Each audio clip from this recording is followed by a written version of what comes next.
வேகிற நேரத்தில் ரொம்ப சூப்பரான டேஸ்ட்டில் தக்காளி குருமா இப்படி ஒரு தடவை செஞ்சு பாருங்கள்.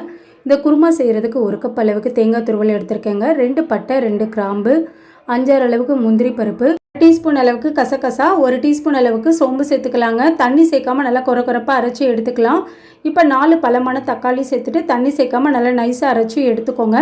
இப்போ குருமா செய்ய ஸ்டார்ட் பண்ணிடலாங்க. குக்கரில் தேவையான அளவு எண்ணெய் சேர்த்துட்டு கொஞ்சமாக சோம்பு சேர்த்துக்கலாங்க. 2 பெரிய வெங்காயம், கொஞ்சமாக கருவேப்பிலையும் சேர்த்துட்டு நல்லா வதக்கி விட்டுறலாம். இப்போ இது கூட இஞ்சி பூண்டு பேஸ்ட்டு 1 டேபிள் ஸ்பூன் அளவுக்கு சேர்த்துட்டு இஞ்சி பூண்டோட பச்சை வாசனை போனதுக்கப்புறம் நம்ம அரைச்சி வச்சுருக்க தக்காளி தேங்காய் பேஸ்ட்டையும் சேர்த்துக்கலாங்க. குருமாக்கு தேவையான அளவு உப்பு சேர்த்துட்டு மிளகாத்தூள் 3/4 டேபிள் ஸ்பூன், 1 டேபிள் ஸ்பூன் அளவுக்கு மல்லித்தூள் சேர்த்துக்கலாம். ஒரு 3 நிமிஷம் நல்லா இந்த மாதிரி கொதிச்சு வந்ததுக்கப்புறம் டம்ளர் அளவுக்கு தண்ணி சேர்த்துக்கலாங்க.